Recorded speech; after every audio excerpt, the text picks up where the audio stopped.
Hi, வணக்கம் மக்களே. இன்னைக்கு நம்ம என்ன பார்க்க போறோம் அப்படின்னா, ஆ diploma in hotel management. Diploma in hotel மேனேஜ்மெண்ட்ங்கிறது வந்து பார்த்தீங்கன்னா, நம்ம ஊர்ல நெறைய இன்ஸ்டிடியூஷன்ஸ் இருக்கு. பட் பசங்க வந்து படிச்சு முடிச்சுட்டு ஜாபுக்கு போறதுல 3 வருஷம் முடிஞ்சு போயிடும். ஸோ அப்போ பசங்களுக்கு ஒர்க் பேஸ்டு லேர்னிங், அதாவது வேலைவாய்ப்போட படிப்பு அப்படின்னு இருக்கும்போது, அவங்க கெரியர்ல சீக்கிரமா செட்டில் ஆக முடியும். அத தான் இந்த மிக்கா எஜுகேஷன் இந்த வருஷம் கொண்டு வந்திருக்கோம். மலேசியாவிலேருந்து டிப்ளமா இன் ஹோட்டல் மேனேஜ்மெண்ட் 2 1/2 வருஷம் கோர்ஸு. இந்த கோர்ஸோட மொத்த படிப்புக்கு ஆகுற செலவு வந்து ரூ. 7,60,000.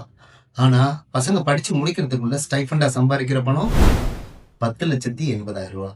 ஸோ, இன்னைக்கே இத பத்தி தெரியணும்னா, உடனே கீழ தெரியிற நம்பருக்கோ, இல்ல சைட்ல தெரியிற நம்பருக்கோ கால் பண்ணுங்க. இத பத்தி டீட்டெயிலா பேசலாம்.